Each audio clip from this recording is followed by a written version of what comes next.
Two to go.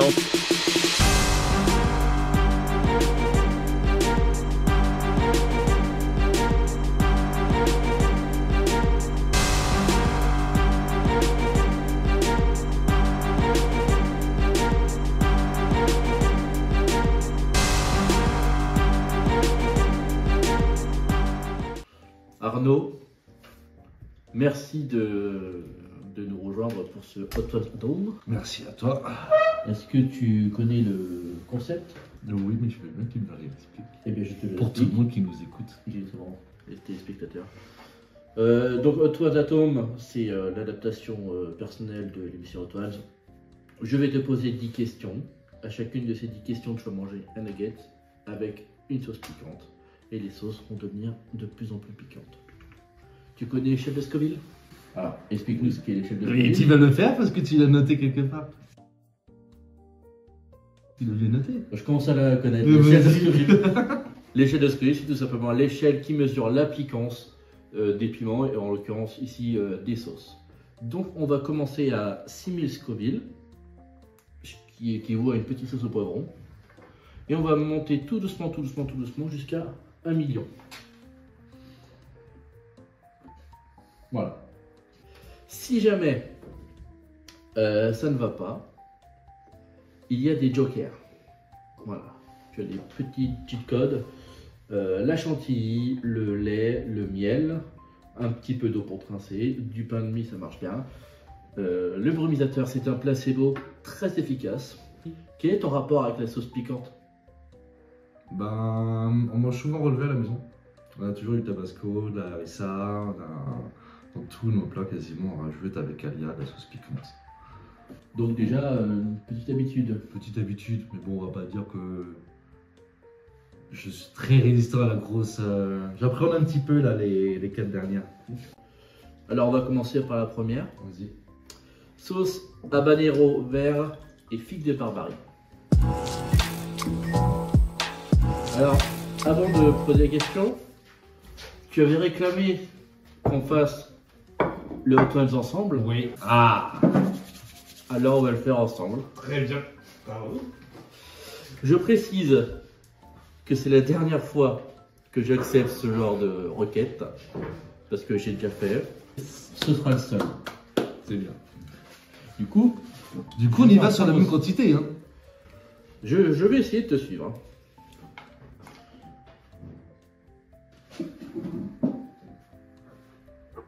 Bon courage. Merci.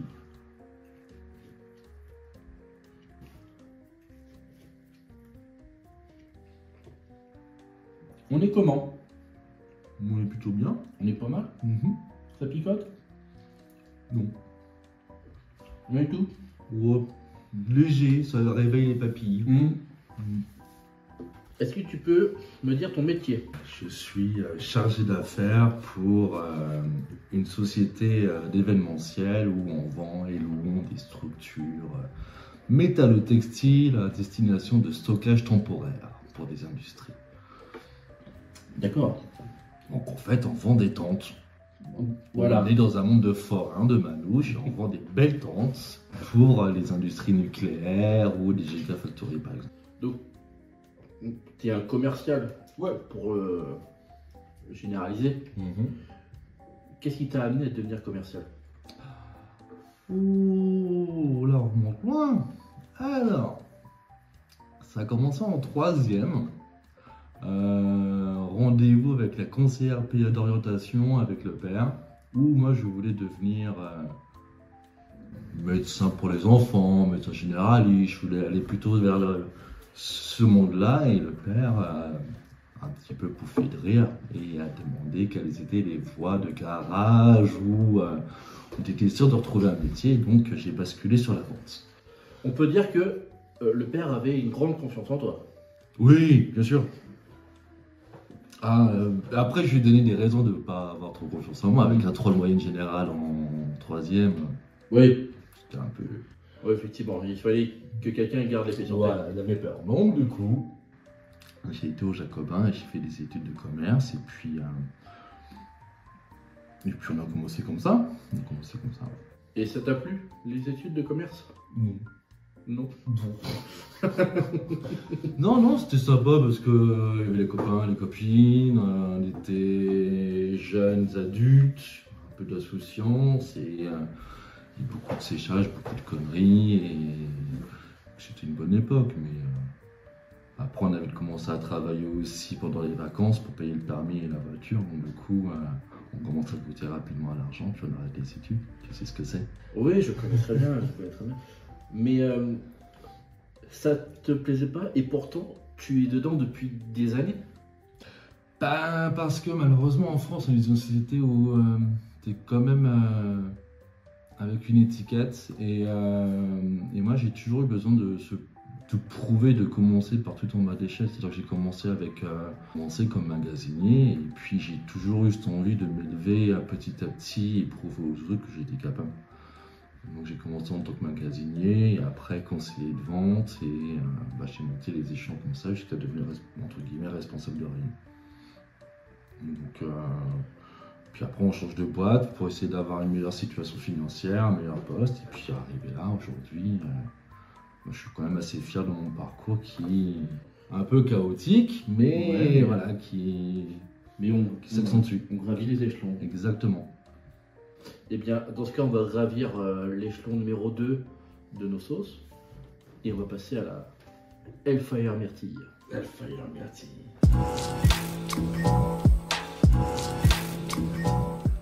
Ah, ça déboule, non? Hellfire Myrtille. J'ai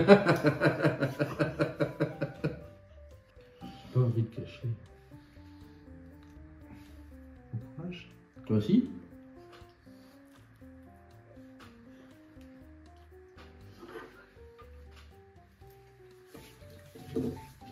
Ça va?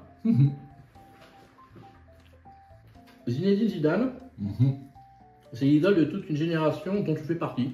Ouais. Mais toi, ton idole, c'est pas tellement Zizou, c'est plutôt Michael Jordan. Ouais. Pourquoi? Enfin, il y a Zizou aussi quand même. Il y a Zizou. Zizou côté français. Mais Michael Jordan parce que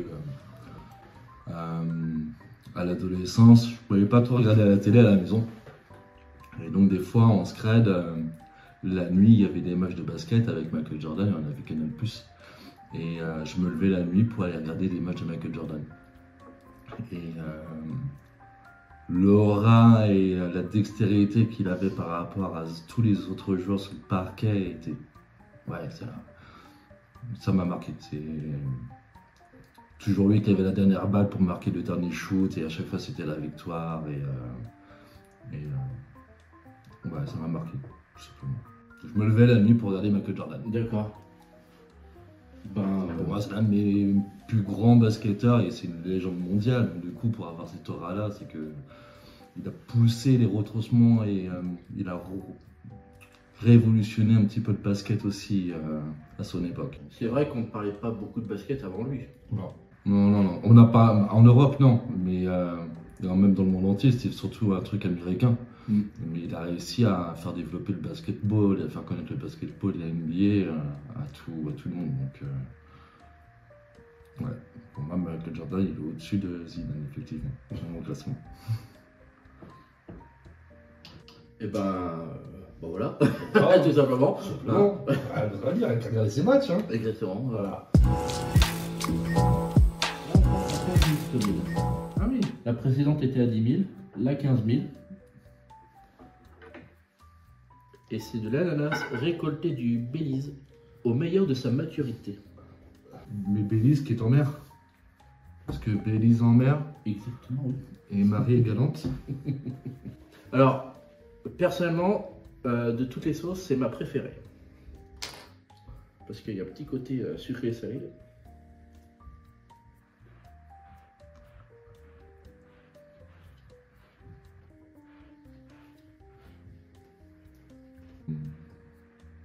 Ça passe?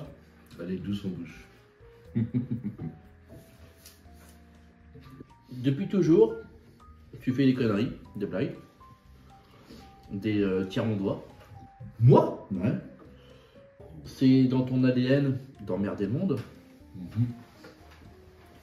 Dans toutes ces vannes, quelles sont celles qui te rendent le plus fier? J'ai pas une vanne en particulier, c'est surtout ce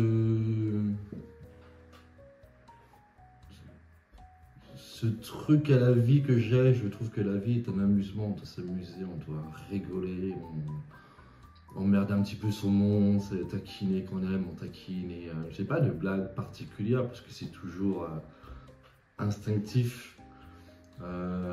Les bombes sur la tête de daron, c'est rigolo, mais c'est instinctif, c'est des bêtises faites sur mesure. Avec toi, jouer au ballon et te mettre des ballons plein de tronc, c'était pareil, c'était involontaire, mais c'était rigolo. C'est marrant, je partage pas le même avis. Oh. C'est bizarre. Oui, hein. Mais ce qui me rend le plus fier, c'est quand je vois mes enfants aujourd'hui qui ont ce même tempérament un peu taquin et qui refont un peu les mêmes blagues aussi. Ils perpétuent le... Ils perpétuent le cycle et quand je vois que tout simplement les gamines refont des blagues que papou nous ont appris aussi, enfin que papa nous a appris aussi, et, cette transmission-là ouais, me rend le plus fier qu'une blague en général. Mais des blagues, je l'ai tellement fait que du coup... Moi, je pense surtout au retournage de tableau. Ah oui. Les voitures dans tous les sens. Chez papou. Chez papou, oui. Un seau d'eau sur papou. J'ai l'impression qu'il y a souvent la même personne qui... Ah mais les bons publics, hein. Ouais. Ah les bons publics, hein. Il y a des pêches aussi avec papou, il y a plein de trucs. Qu'est-ce que c'est les pestes? Les pêches, ce sont des fautes de prononciation. Et il n'a pas de cheveux sur la langue, pas pour dire le mot pêche. Et il est allergique au toucher de la peau de la pêche. Donc bien souvent j'ai une pomme entre les mains et je fais pêche. Et il est tout de suite en train de... Donc c'est rigolo en fait, c'est vraiment rigolo et c'est plus affectif qu'autre chose. C'est mon petit côté emmerdeur taquin. Et, je suis comme ça, après on n'apprécie pas, des fois c'est un peu lourd. Je le conçois, même moi des fois je me fatigue, mais... Tu m'as transmis énormément de choses quand j'étais gamin en termes de culture, que ce soit les jeux vidéo, la musique, la littérature.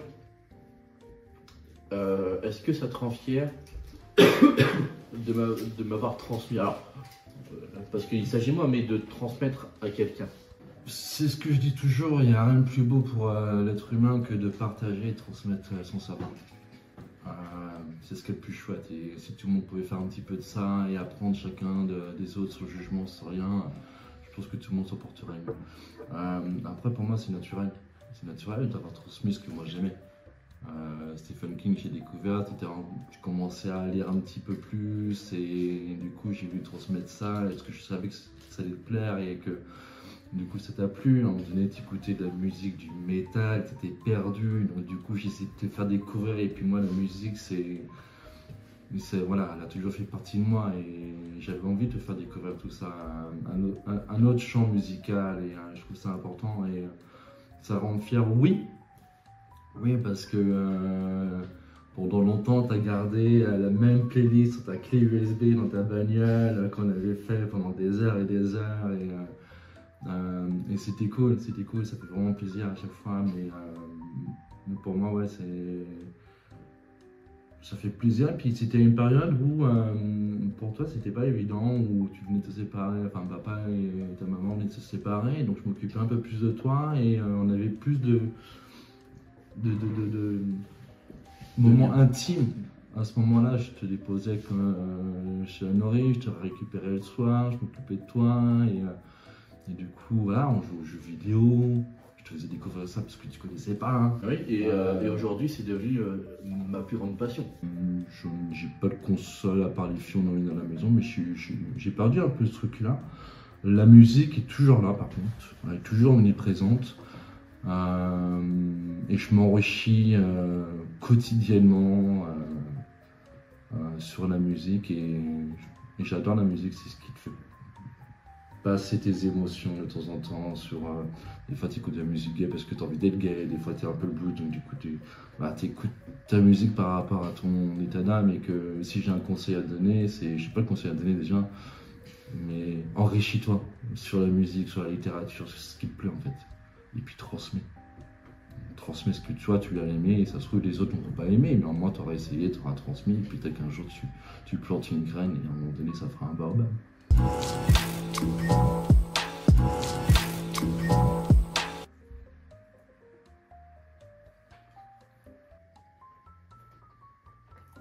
On est bien?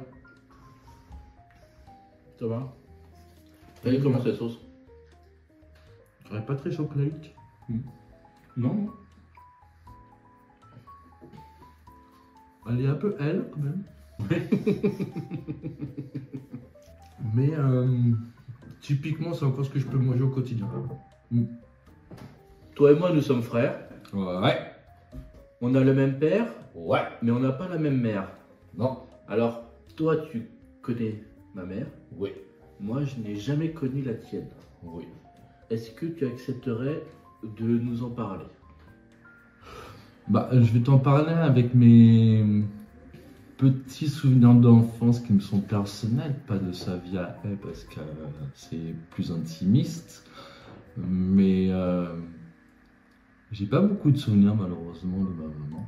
C'est des choses qui s'estompent, hein. Je l'ai perdu, elle est décédée quand j'avais 12 ans. Donc du coup, je pense que comme tout à chacun, de souvenirs de avant 12 ans, on n'en a pas forcément beaucoup, mais les souvenirs que j'ai d'elle, c'est du côté affectif, elle était toujours présente, toujours très affectueuse, toujours très câline, douce et protectrice. Et j'ai que des bons souvenirs. J'ai des souvenirs dans la cuisine à faire les tartes aux pommes avec elle, à manger le fond de tarte, à lécher les plats quand elle préparait sa pâte à crêpes.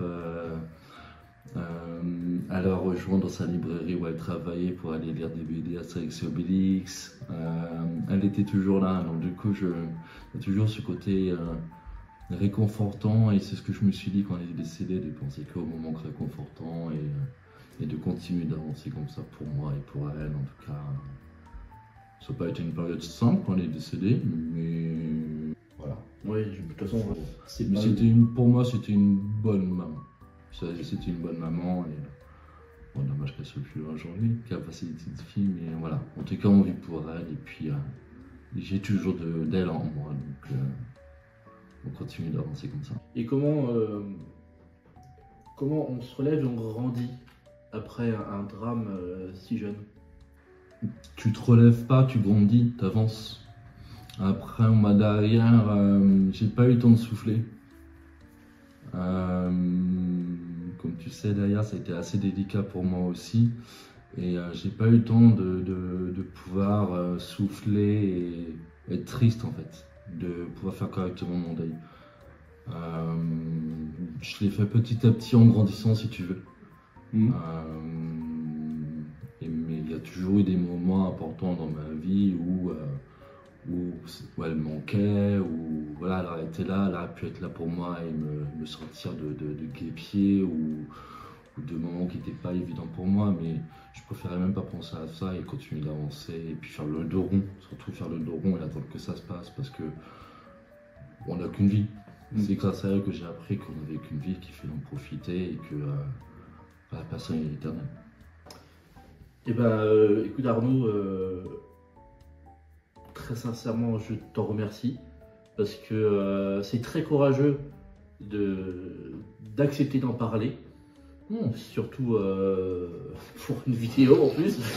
Donc, moi, j'ai jamais eu l'occasion de te poser des questions sur ta mère. Sur ça, c'est vrai, parce que, comme tu vois, je me morfonds pas dessus. Oui. Je me morfonds pas dessus, je vis pas avec le passé. Et t'avances. Tu vis pas avec ton passé, tu vis avec ton présent. Est-ce que c'est ce qui t'a rendu pudique avec le temps? J'ai gardé beaucoup de choses pour moi, bien sûr.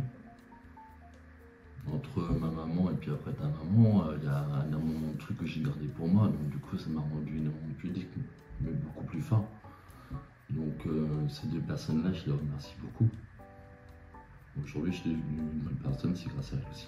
Même si c'était pas forcément des moments évidents à vivre, et même encore aujourd'hui. Hein. Mais en tout cas, je me suis rendu quelqu'un de bien. C'est bien que tu aies réussi à rebondir. Bah, il faut. Je crois que mon côté emmerdeur, il vient de là aussi. Peut-être. Hein? Peut-être. Ouais. Ça me permet de évacuer un petit peu Ouais. La pression. la pression, voilà, et de relativiser la vie. Et bah, c'est un bon message, je trouve, en tout cas, Wow. que je partage. Et je te félicite. De pas te féliciter, c'est normal en fait. On le ferait tous. On le fait tous, c'est normal. Mais je te remercie.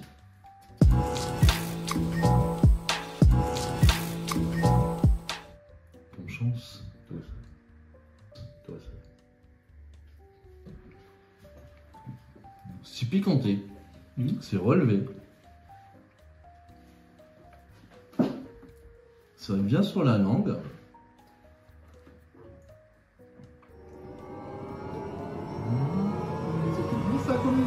Ça commence à chauffer un petit peu, mais Ah. ça va. Ça commence à chauffer, mais ça va. Tu commences à avoir les petites sueurs. Oui, oui. À 20 ans, ça va. Oui, ça va. Si tu veux qu'on baisse le chauffage, Ah, c'est ça qui chauffe. Ouais. à 20 ans, on te diagnostique un cancer. Oui.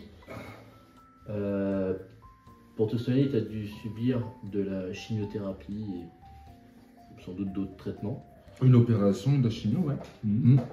Et tu as fini par guérir, non sans séquelles. Moi, j'ai vécu cette période sans vraiment la comprendre parce que j'étais un gamin. Mais toi, comment tu as vécu ce combat depuis les premiers symptômes jusqu'à la guérison? À 20 ans, t'es jeune, t'es dans la force de l'âge, t'es invincible. Et j'ai pas compris. J'ai pas compris, tout a été très très vite. De la détection de ce cancer jusqu'à l'opération, il s'est passé une semaine. La chimiothérapie, elle a commencé au bout de 3 Bon. semaines. Avant d'apprendre, Ouais. est-ce que tu avais conscience de ce qu'était le cancer? Oui, je savais ce que c'était. Mais c'est ce que je te dis, à 20 ans, t'es invincible, tu penses pas que toi t'es capable d'en avoir un, c'est aux autres que ça arrive, c'est pas à toi, surtout à 20 ans. Ça arrive aux personnes âgées, ça arrive pas à des jeunes. Et que quand on me l'a diagnostiqué, ce que je suis en train de te dire, c'est que je savais même pas que c'était un cancer en fait. Oui. Quand je me suis fait opérer, je ne savais toujours pas que c'était un cancer. C'est quand on m'a mis la chimio et des poches de chimio et que au bout de mon premier cycle d'un mois de chimiothérapie, je me suis rendu compte que, ouais, ok, alors là c'est bon, du sérieux, mais après j'avais cette chance d'avoir cet état d'esprit de 20 ans, c'est que tu es invincible et que de toute façon ce crabe tu vas l'avoir et tu vas le manger et que... Ça ne te faisait pas peur? Non, non, parce que depuis que je suis petit, je me suis toujours tout le temps battu. Et donc c'était encore une bataille de plus. Donc je savais que j'allais la gagner, que j'étais bien pris en charge, j'avais des bonnes personnes autour de moi. Donc j'ai eu cette chance aussi d'avoir les bons médecins au bon moment. D'être Et- bien accompagné? Ouais, et papa il était là aussi. Il a vraiment été présent, il a un bon soutien. Florence aussi, ils ont vraiment été là. C'est une personne importante à ce moment-là que j'ai eu. Même si je l'aurais pas souvent dit, mais voilà, tu te rends pas compte de tout ça, de tout le. Tu focuses sur toi quand tu es malade en plus. Tu te rends pas compte de tout le mal que ça peut faire autour de toi et tous les dommages que ça peut provoquer. Parce que tu t'es focus sur toi, mais tout que j'ai bien vécu. C'était une bonne période en fait. C'est cool. C'était cool.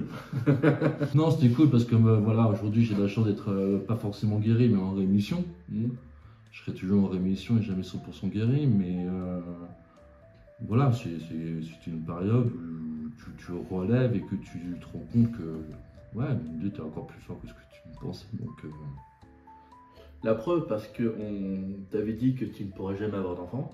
ah ouais. Et tu en as combien? 3. Voilà. Avec une couille. Avec une couille.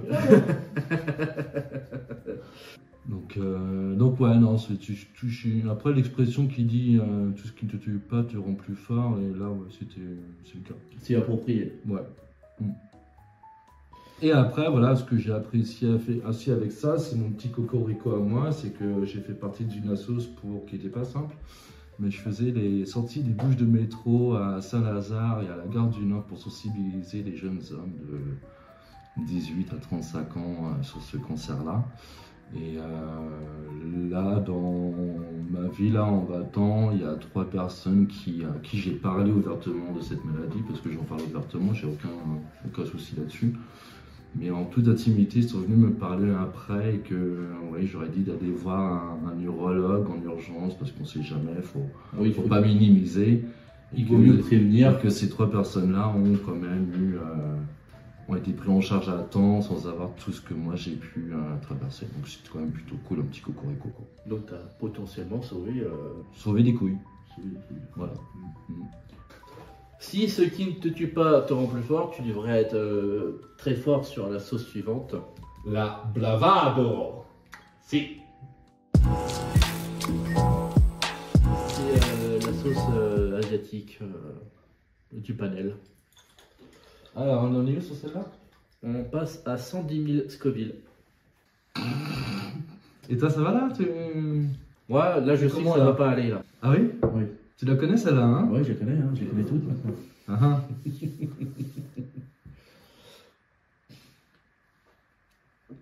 Tac.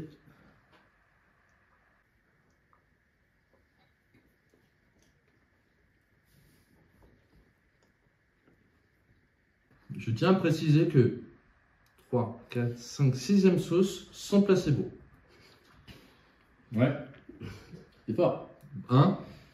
Chose promise? Chose promise. Chose promis. Alors on n'a pas la même mère, Non. comme je disais tout à l'heure, mais on a le même père. Ah ça. Nous sommes tous les deux proches de lui, géographiquement parlant. Ouais. Toi, plus que moi d'ailleurs. Ça va? Ça commence là, hein? Ça commence à chauffer? Ça commence à chauffer. Non, je ne prendrai pas de chantilly. C'est dommage, il y en a 2. Hein. Moi je peux te prêter la mienne au cas où si tu veux. Non, mais, non. Ça va aller. Ça va aller? Ça va aller, j'ai dit. On n'a pas le même. Si, on a le même père. Oui. Ah, oui. Hein? On a le même père. Donc on est proche de lui géographiquement parlant. Est-ce que c'est... Moi aussi. Est-ce que c'est important qu'il soit proche de toi?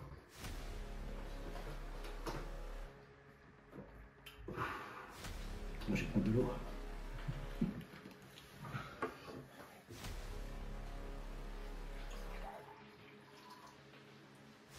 Je tiens juste à préciser à la caméra, regardez-moi bien, je ne prends aucun placebo, sachant que Dimitri prend de l'eau et nos assistantes boivent du oasis tropical. En nous nardant. Ah, moi je m'en fous, on peut bien faire. Voilà, ta question? Bah tu l'as posé déjà. Ah? Ouais. Est-ce que c'est important que le père soit proche de toi? J'ai un esprit de famille, donc le père il a toujours été présent. Aussi bien pour Florence, pour moi, pour toi, il a toujours été présent. Avec des choses positives, avec des choses moins positives, mais il a toujours été présent pour nous. Et une fois je lui ai dit, ce qui s'est passé dans le passé, je m'en fous. C'est chacun a son vécu, chacun a fait ses choses comme il le pensait et comme il avait la possibilité d'agir en fonction. Mais la proximité avec lui, étant donné que j'ai plus la maman, elle est quand même importante. Et je répète, il a toujours été là en soutien, il a toujours été présent. Pour moi en tout cas. Donc c'est pour ça que je le garde toujours près de moi. On a toujours eu une relation assez fusionnelle, mais assez conflictuelle aussi. Ouais. J'ai toujours été... je l'ai idolâtré étant enfant. Je l'ai toujours mis en avant, même encore aujourd'hui, même si j'aime bien me moquer de lui, le taquiner et autres. Comme on dit, qui aime bien châtie bien. Voilà, c'est quelqu'un d'hyper important. Mais je sais plus ce que je voulais en dire parce que ça me pique à l'ongle en fait. Mais ouais, et je trouve que faut avoir un maximum ses parents proches de soi. Et on était tout à l'heure dans le partage et la transmission. Et avec le père, c'est la même chose. Avec les filles, il est hyper présent. Je pense qu'il a jamais été avec les filles comme il a été avec toi et avec moi, aussi attachant, aussi présent, aussi câlin. Et il ferait tout pour ses petites filles. Et ça, j'essaie vraiment de marquer le coup et d'être un maximum présent pour lui, même si des fois, bah, on est un petit peu moins. Surtout quand voilà, on travaille, on rencontre une nouvelle chérie et qu'on a un petit peu moins de temps à lui accorder. Donc des fois on culpabilise un petit peu parce qu'on le laisse tout seul à sa maison, mais il faut aussi qu'on avance. Mais c'est pour ça que ces petits rituels du koh ou des petits repas ou même les petits rituels qu'il a avec les enfants que j'ai mis en place et qu'il a mis en place aussi, c'est cool et il sera toujours présent dans notre vie et que ouais, cette complicité, elle est là, et elle a toujours été là, et elle a toujours été dans le respect et dans la taquinerie. Et dans la taquinerie. On va passer à la question suivante alors. Par contre, le sopalin, c'est pas du placebo, hein. J'ai le droit de sopalin. Hein. Oui, tu as le droit.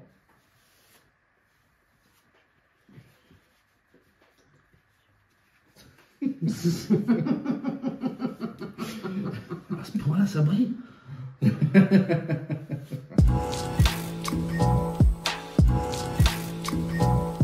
Hein?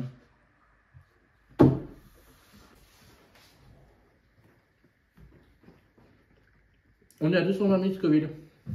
Le double de Sana. Ouais.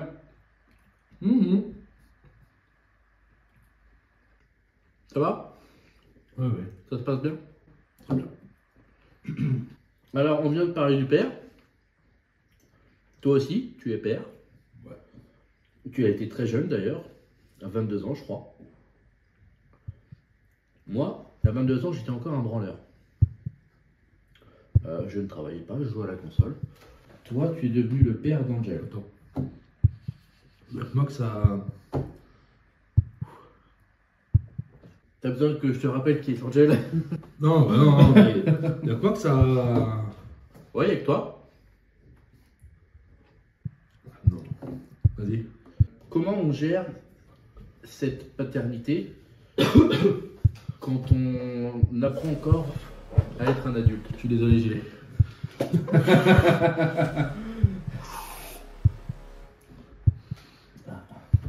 J'ai l'impression que le pari est perdu. Ah, je m'en fous.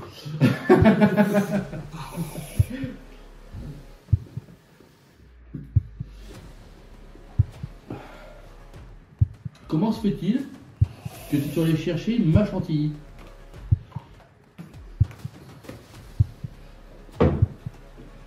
Parce que tu l'as commencé tout à l'heure en scred et j'ai pas gâché. C'est qu'on a les rushs qui prouvent le contraire.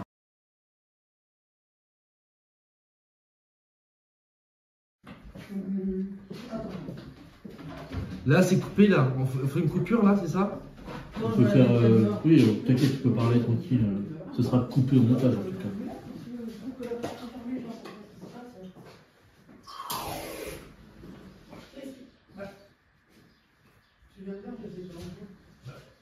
Comme Pierre Ninet.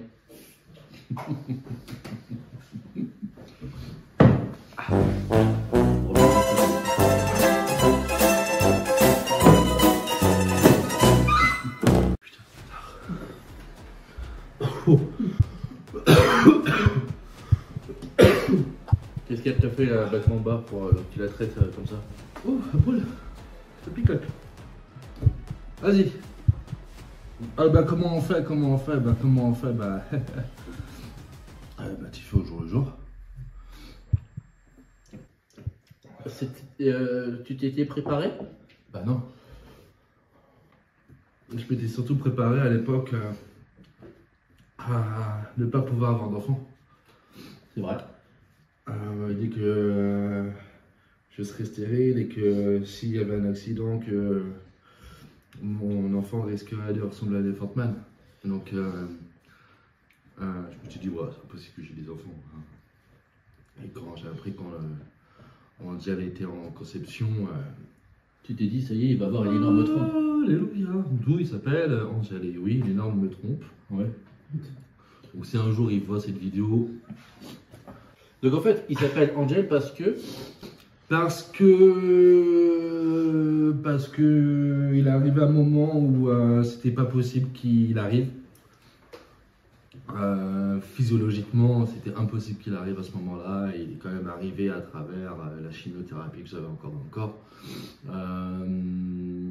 Angel parce que voilà, c'est. Ah, tu galères aussi là. ouais, ouais, j'ai des petits rotolos. Et que ouais, après toute cette période délicate que j'ai vécue, je me suis dit ça y est, enfin, quelque chose de bien qui va m'arriver, que je vais pouvoir avancer et prouver que je peux être moi aussi à mon tour à mon père et avancer avec lui là-dessus. Donc du coup après à 20 ans, ce que j'ai envie de te dire, c'est t'es pas un adulte. T'es pas encore un papa, t'es un jeune adulte qui apprend à se connaître et qui est obligé d'élever aussi son enfant et qui grandit en élevant son enfant. Donc j'ai évolué, j'ai grandi avec lui, il m'a rendu père. Ça a été difficile? Non, Angel, c'était un gamin qui était très speed, très vif, très curieux. Mais on a eu jusqu'à ses 8-9 ans une relation extrêmement fusionnelle. Donc c'était un kiff de l'avoir. Angel, il était speed, hein. Aussi chiant que son père, hein, faut le dire. Hein. Mais non, ce qui a été dur, c'est après se rendre compte qu'effectivement, en tant que papa, peut-être qu'on aurait fait les choses différemment, mais c'est facile de se le dire à 30-35 ans que quand t'as 20 ans. Je pense que j'aurais pu être un meilleur père au jour, enfin, à l'époque, comme avec les filles, que pour lui, mais en tout cas, on a eu une belle relation pendant plusieurs années que je regrette aujourd'hui de ne plus avoir avec lui, mais en tout cas, ouais, c'était. Voilà, il m'a rendu père, il m'a rendu homme. Est-ce que tu es fier de lui? Oui. Il n'a pas eu une vie facile non plus. C'est un gamin qui me manque aussi.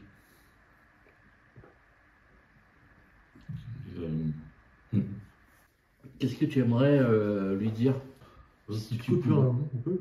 On peut, pas de problème. Ouais. A few moments later.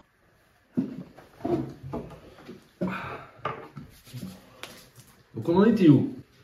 Elle en est où, la relation avec ton fils? Elle en est nulle part, à mon grand regret. Il y a eu des événements un peu tragiques qui s'est passé entre nous, des choix et des décisions qui ont dû être faites à un moment donné et qui sont certainement mon plus grand regret de toute ma vie. À un moment donné, j'ai dû choisir et puis voilà. Et ce qui fait qu'aujourd'hui, il m'a pas pardonné, il s'est passé là tout un tas de choses et que aujourd'hui, c'est mon enfant, c'est mon fiston et qu'il me manque énormément. Ça fait plus d'1 an que j'ai plus de nouvelles et que j'aimerais en avoir. J'aimerais avoir un peu plus de complicité, le voir un peu plus souvent, mettre un peu plus de complicité, même si on ne retrouvera jamais notre fusion qu'on avait avant, mais ouais, savoir qu'il va bien et qu'il est dans le bon chemin, ça me ferait du bien. Et je sais que c'est un bon garçon. C'est un super garçon et que je suis fier de lui. Il est débrouillard, il ment, il est contre la justice, il a pas mal de belles valeurs. Et un jour, il m'a appris quelque chose. C'est que ça m'a fait tilt. Il avait 17-18 ans. Il m'a dit, tu sais pas, un jour, les personnes toxiques de la vie, il faut les retirer et garder que les personnes qui sont positives. Il m'a dit, moi, j'ai retiré les personnes toxiques. Peut-être qu'il est en train de le faire avec moi ou pas. J'espère seulement qu'un jour, on pourra se revoir et repasser des bons moments complices, tous les deux. Est-ce que tu voudrais lui adresser un mot directement? Papa, je t'aime et que je vais te revoir. Eh ben, on lui souhaite... Et oui, qu'il revienne et qu'il appelle. Bon, un texto, rien quoi. Putain, oui, merde. En plus, on le voit connecté. Ouais, Oh. je te vois jouer à la console, enfoiré. Bon. Et qu'en tout cas, voilà, il manque à tout.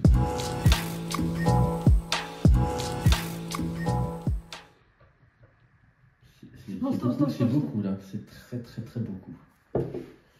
C'est pas très beaucoup. Tu vas voir. Tu vas voir si c'est pas très beaucoup.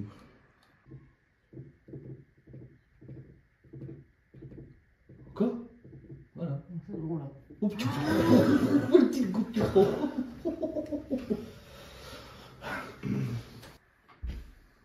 Et tu te poses la question de la flé, hein?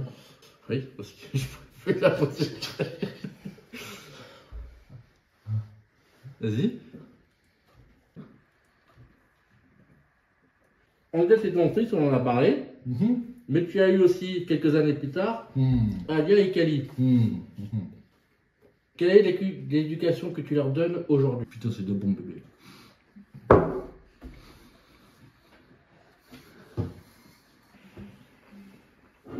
L'éducation que je redonne aujourd'hui, c'est voilà, c'est le thème de l'émission. C'est la transmission, le partage. Putain. Ça va? Tu parlais de transmission là, mais tu transmets pas grand chose.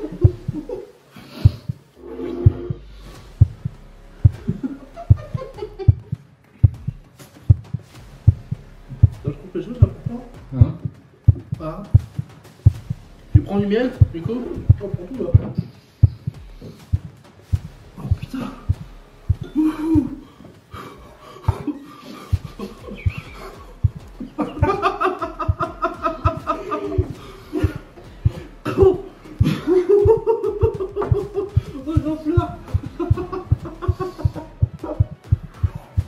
On a mis beaucoup, hein.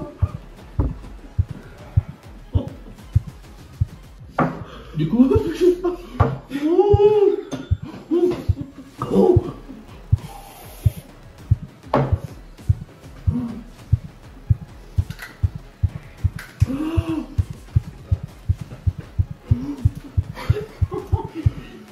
regarde. Putain, je trouve barré, je m'en fous.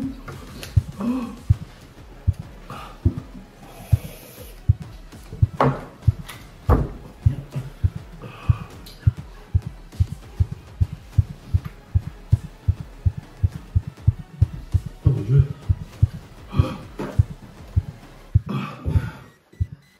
Ça te rend vraiment émotif de parler de tes filles.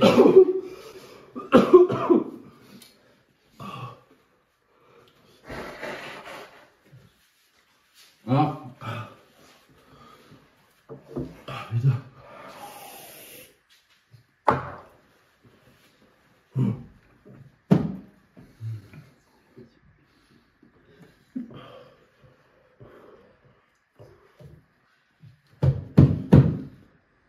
Ah, c'est inhumain ton truc. Tu veux de la brume sur le visage? Ah putain, mais remets quoi dedans? Mais du destable, c'est du destable ton truc. Oh. C'est de la morora. Qu'est-ce qu'il y a dedans? Il y a du piment, bah, le piment.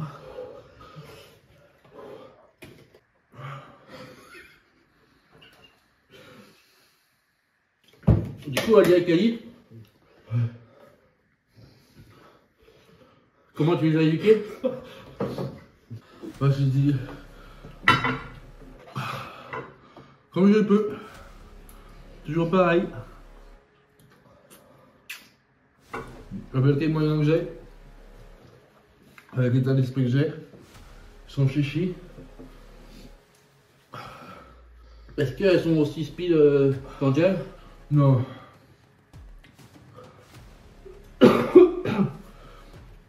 Pas trop peu mal. Trop peu. Oh.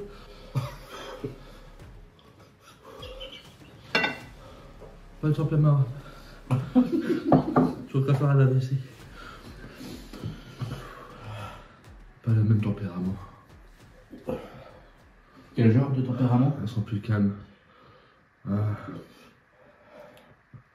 Tout aussi fusionnelles. Et j'aime pas comparer.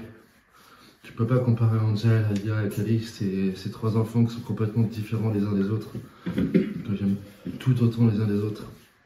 Et que pour les trois, je fais la même chose, c'est transmettre tout ce que j'ai de mieux en moi, partager tout ce que j'aime, et les faire se découvrir eux-mêmes et savoir qui ils sont eux-mêmes et comprendre qui ils sont. Et transmettre les valeurs on nous a transmises aussi par le biais de papa, c'est pas lâcher l'affaire, c'est toujours être là pour les autres, ne pas baisser les bras, avancer. Et il n'y a que ça, c'est ce que j'ai fait avec les trois, et avec les filles c'est pareil, on est très fusionnels. Après, la chance que j'ai avec les filles, c'est de les avoir une semaine sur deux, donc je passe beaucoup de temps avec elles et que c'est toujours un plaisir de les rendre heureuses. C'est faire des petits apéros dînatoires, c'est les emmener au parc, les emmener voir les tontons et tatas, les emmener voir chez Papou, faire des rituels chez Papou. Et elles adorent ça, le repas du dimanche. Donc c'est tout ça, c'est le partage, c'est l'accompagnement, c'est les aider à se découvrir elles en fait. Et puis après au quotidien, c'est... je reste moi, aussi emmerdeur, aussi taquin, à les pousser dans leur retranchement, à leur donner la répartie, à en faire des femmes fortes, indépendantes plus tard, et qu'elles aient besoin de personne, qu'elles soient autonomes. Et c'est vraiment des super gosses, et oui, c'est comme Angel, les trois, je les aime plus que tout.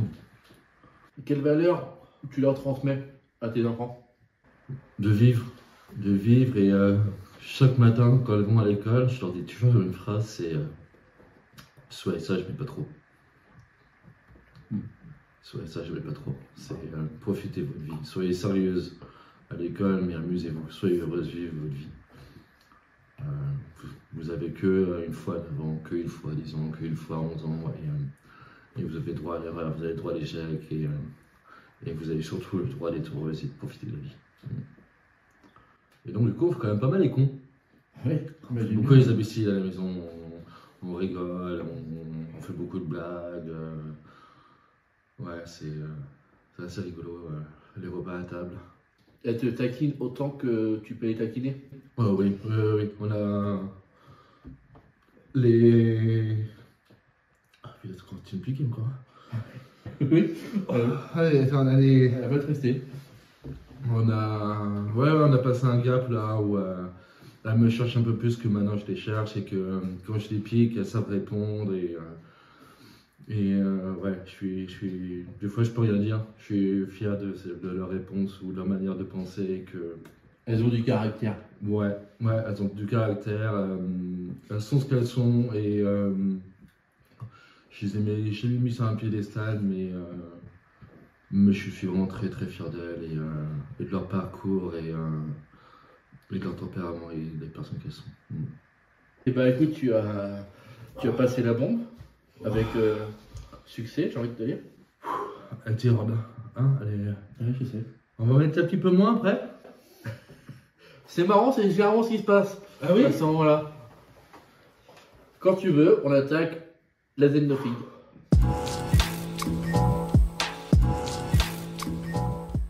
Bon champi.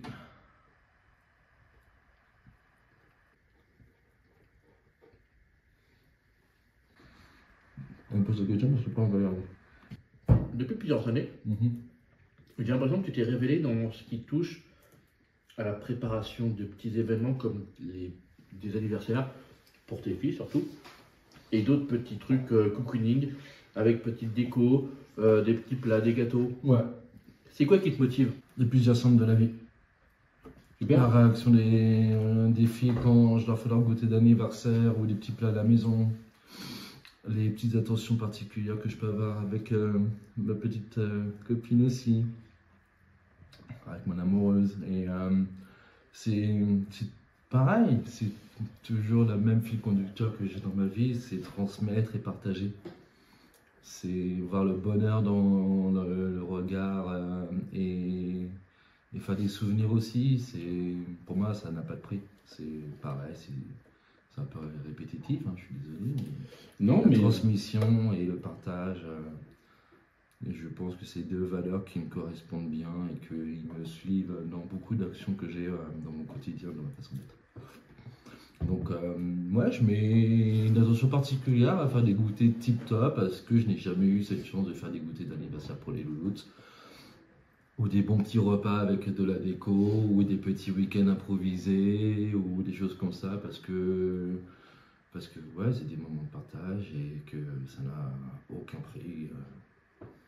Ça n'a pas de prix. Donc, j'adore ça. Ça fait toujours du bien à tout le monde. Si tu devais m'organiser un anniversaire à moi. À toi? Ouais. Qu'est-ce que tu ferais? Ah bah déjà, je vous le dirai pas. Ouais. Déjà d'une. Mais un petit truc, hein. Pas en salle des fêtes, hein, un petit truc genre là, tu vois. Ouais, ce serait un petit truc bien sympatoche avec des jeux, des activités, parce que je sais que t'aimes bien ces moments un peu de partage et aussi et d'amusement. Et que ouais, ce serait un petit truc comme ça, barbecue, gâteau, jeux, déconnade. Je pense que ça, c'est le genre de choses qui pourraient faire plaisir. Après, Ouais, ça me fait plaisir, donc tu m'organises ça pour le mois de juin, et puis on est bien. non.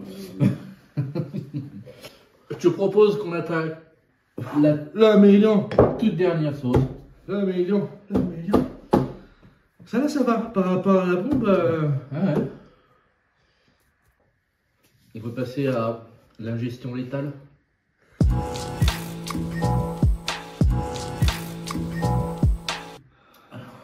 courte vie.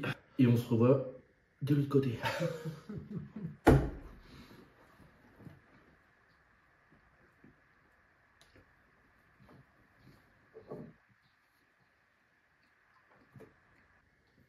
Elle est bonne cette sauce? Comment tu la sens là? Ça va? Tu ne parles pas beaucoup, hein? Franchement, ça va. Ouais. J'attends le après. Mais sachant que j'ai un côté qui est paralysé par rapport à l'autre depuis la bombe. Donc j'ai changé de côté là. Non, ça va. Impeccable. Pour l'instant. On a pu voir déjà à travers le Hot Ones, là,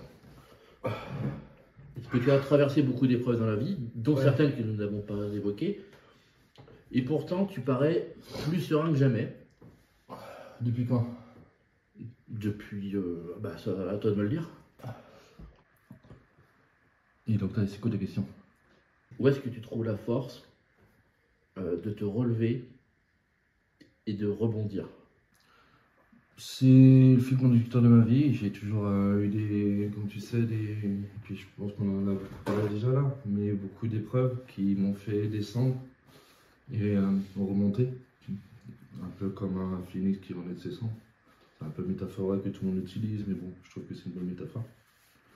Et qu'après, il y a des fois où j'avais même besoin, quand j'étais bas, de moi-même aller encore plus bas pour voir jusqu'où je pouvais descendre, pour pouvoir remonter encore plus haut. Et que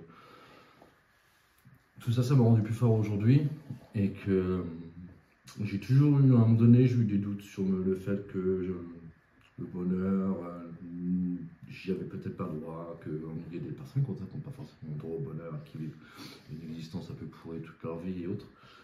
Et que depuis là, je suis avec les filles depuis 5 ans, j'ai retrouvé quand même à peu près un équilibre, je me suis retrouvé moi.